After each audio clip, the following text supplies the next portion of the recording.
And Miss Fallon show here live on maxcapradio.com. We are taking callers. Please give us a call at 718-535-0005. And I missed all of you last week. Hello, Miss Angel. How are you? Oh, hi there. But we had the lovely Chris that filled in, but, not as good as you, of course, Miss Fallon. But we thank you very much, Chris, for being outstanding co-host. Hey, you know how, jealous or possessive I can be. So that's probably best. But yes, Chris, thank you very much. I truly appreciate it. And here we are today. So what's going on, my love? Astro overview. Oh, give me something good. Give me something good. All right. Well, planet changes this week. Venus moves into Aquarius, moves out of Capricorn. Very sad, but not really very sad for me. Tear. In my personal chart, I actually have Venus in Aquarius, so it moves into Aquarius. So it's like I get a double whammy of love. Not that I have time for it, but anyway, someone's going to have to come and knock on my door to get my attention, I think. But what that means is it's good for independence, but with money and love. So you want to be a little bit independent. Also, you're far more interesting if you have your own life. You don't want to be attached at the hip all the time with your love mate. Absolutely. A new moon in Pisces can be a little bit unsettling. So it's good to do some meditation or yoga or, just sort of if you feel like you're about to jump off the balcony or ride your bike over the cliff or whatever, just do some deep breathing, try and get everything in perspective. And the other thing happening this week is there's an abundance of planets, like 4 planets, well, actually 3 planets plus the sun and the moon in Pisces. So it's a very intuitive but also sensitive time. Read between the lines of people, what they're saying, what they're not saying. Sometimes you can get more information if, you realize what they're not actually saying, and just be a little bit sensitive to people's feelings. So that's it this week. So you want to hear a little rundown of few key words for each sign? Oh, I've been waiting. Waiting. Make it good. I'm warning you. All right. Starting at the top, Aries. Contacts you make now are invaluable. Aries, personally and professionally. With love, you need to take action. Taurus, attitude is everything, Taurus. Don't allow a small setback stop you from going after your dreams. Gemini, expect the unexpected. Stay flexible to cope with last-minute changes. Cancer, love is in the air. I know, don't quit my day job. You could catch the love bug, but be prepared to give and take. Leo, money matters a high priority. Keep control of your cash, and it's the time to be thrifty, not impulsive. Virgo, a work social event sets the scene to mix business with pleasure, but make sure you stay professional. Libra, it's party time and you're on top of the guest list. The creative venture also can get the green light this week. Scorpio, be in control. Oh, what, Scorpio, would you have it any other way? Yeah, please. Take the lead to win with love. And if you're lending money to a friend, make sure that you set some rules in place. Sagittarius, at work, avoid a silly argument. Don't get caught up in pettiness. Instead, focus on impressing the boss. Capricorn, with love, a new door opens, but it's up to you whether you want to walk through it. So you might have to get up from your computer and go outside to do it. Aquarius, beware of letting a money issue come between you and your partner. Try to work it out. Pisces, supercharged week for Pisces. New moon in your sign. So start of your whole new solar year. You can make a lasting impression on someone influential. So put your best foot forward. Well, that all sounds wonderful. And thank you for the recap. I know I always look forward to hearing it every single week. And right now, before we get to our celebrity newsstand, we are going to take a song break. We are taking callers at 718-535-0005. And after the break, we'll be right back. But here's a song by Kings of Leon, Sex on Fire. We'll be back after this. You're listening to Jennifer Angel and Miss Fallon here on Maximum Capacity Radio, maxcapradio.com. Oh, hi there. Welcome back. I'm Jennifer Angel. This is the Jennifer Angel and Miss Fallon show.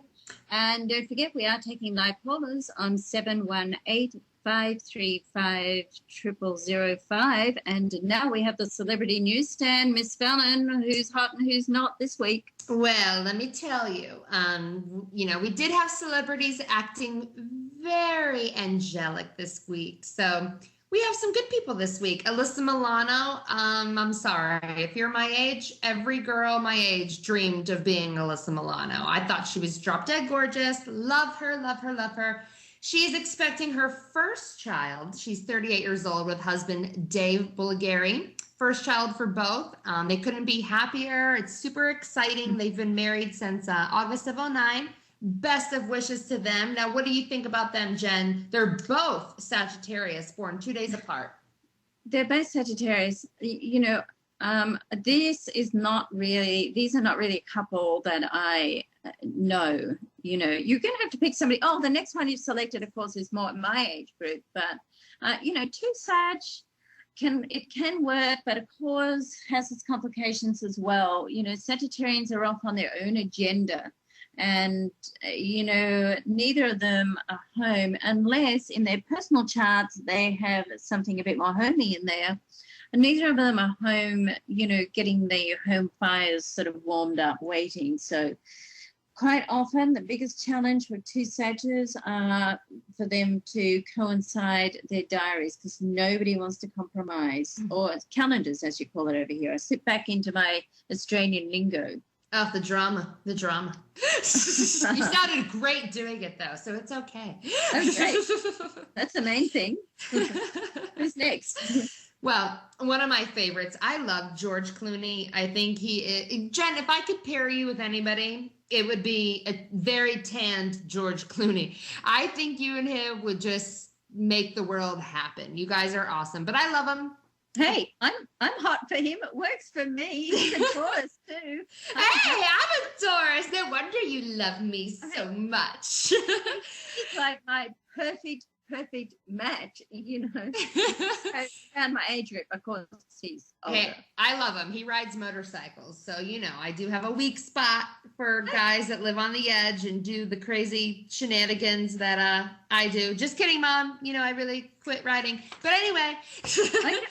I can do the motorcycle thing. I've been on a few legal eagle motorcycle trips in Australia. Whoa. What is a legal eagle? Because that right there just ruined the fantasy. What is a legal eagle? What the heck is that? When a group of lawyers, judges, and so on get together on a motorcycle weekend, well, they let me just say they let loose. I think you have some stories to tell me next time we're together. But let me ask you this, and I'll get over it. Will you ride on the back of my bike? Because I'm. Oh, I don't know. I mean, what sort is it? I mean, the Legal Eagle group was very competitive about their BMs or their Harleys. It's like, what? You're not riding on the back of his bike, are you? After you've been on my beautiful BM, it's like, hey.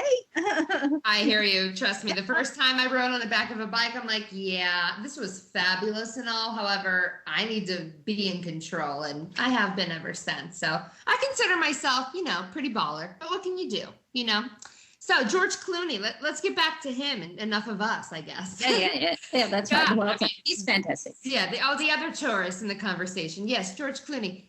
I love him. He's gorgeous. However, I wish he would run for politics. That's that whole thing. I love that. He didn't live his life to go into politics, and I effed too many chicks and did too many drugs. I love it. What a great guy.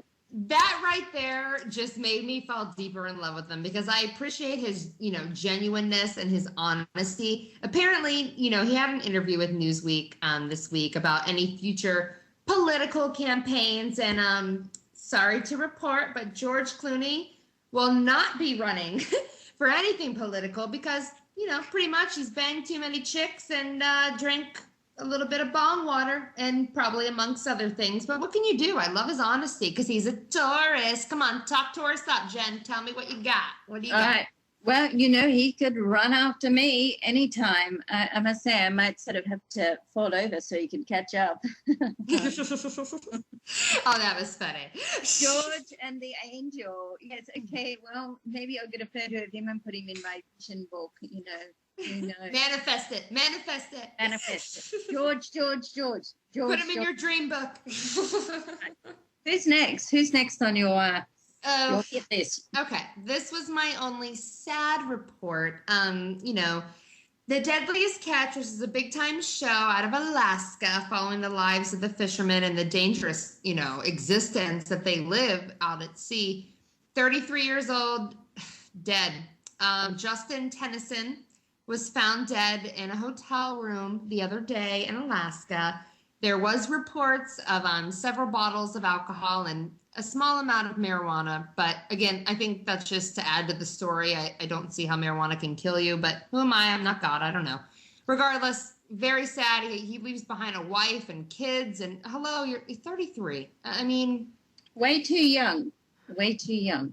Very much so. My You heart know- goes out to their family, but come on, guys, your lives are not invincible, and No, that's a message, to people. You just never know what comes up tomorrow. I remember when I was married, we always had a rule, don't leave the house angry, because you just never know.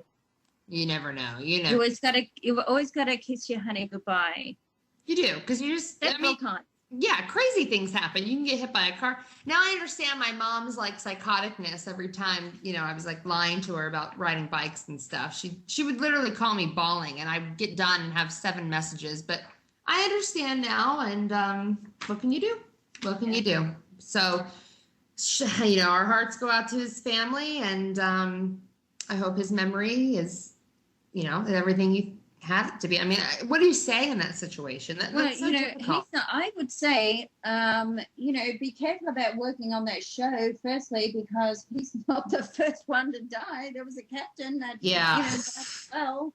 That is true. Hey, I would not put my resume out to that show. That's all I'm saying about that. Bad karma. But, speaking of good karma, who I am extremely proud of, Chris Brown. Now, I'm not condoning domestic violence, everybody. I think, obviously, it's a known fact of what happened. However, you have to give him praise for correcting the demons that lay beneath him, and he's been excellent ever since. And I have to give props to Chris Brown. I really do. Did you see the pictures that leaked, though, of the abuse? It just came out today. They're horrific. No, I did see them at the time, and it is... These are worse. Look, people are just mean. They have to bring them out again. But, I think, or I hope that enough time has gone by that these two can now handle it. And I'm really delighted that he's, that it's been lifted. He's a Taurian, she's a Pisces. Difficult match. They're both romantic, so I can see how they'd be attracted to each other. And he always said she was his soulmate, and I sort of felt that as well. But I did like them together. It was very shocking. He has a second chance now. I think he's going to do good for it, and I certainly hope so, because there's a lot of eyes on him, as in schools and younger kids who look after him. So I think What's going on? He was doing some work. I mean, some time ago now, I lose track of time, but maybe even a year ago, Okay. he was doing some work with schools and kids. So he's a role model. So, I get a good feeling about Chris. I've always liked him. So I hope he does good with the second chance he's got, and I think he will. My money's on you, Chris. Yeah, I'm backing you. So who have you got for your irritating celebrity? Oh, God.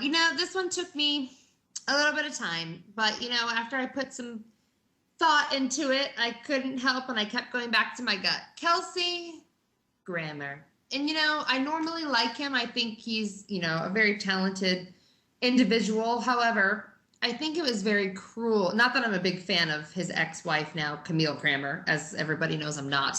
But, to force her into a divorce in a couple weeks so you can hurry up and marry your 20-something-year-old lover, and then you throw this extravagant, psychotic, crazy, lavish wedding, at the plaza, every woman's fantasy in New York City, knowing it's going to be all over. That had to have been rough for Camille. So my heart got a little weak for her. That stings. That stings. I don't know. I mean, to me, I hear what you're saying. I understand what you're saying. But, personally, I just think, life really is too short. Look at the Justin Tennyson. He's lost his life at 33. Yes. If that's where Chelsea wants to be and Kate Walsh want to be, then, go for it. As far as Camille is concerned, who knows? Maybe you don't know until you look back. Maybe this will be her greatest blessing. She could be on a collision course to the love of her life. Well, love of her life. Right. Let me tell you this. If I was Camille Grammer, I would be clearly laughing all the way to the bank, period. Oh, I'd be breaking the verb, light them up. Yeah, that quickly makes the hurt disappear. I mean, please. But this is his fourth wife. And I mean, really, Jennifer, he's 56 years old. I don't want to judge anybody. You know us. We're not like that. But your fourth wife, she's my age, like 28 years old. I mean, do you think it's a pattern, or really who would ever know? I don't know. Our production team and Chris, our announcer and stand-in co-host, think that he's taking notes from Charlie Sheen. Hey, don't leave my John out. Come on now. Don't make me get defensive and show my love. I'm not going to put up with that. But I love them both. I think they're fabulous. I love them.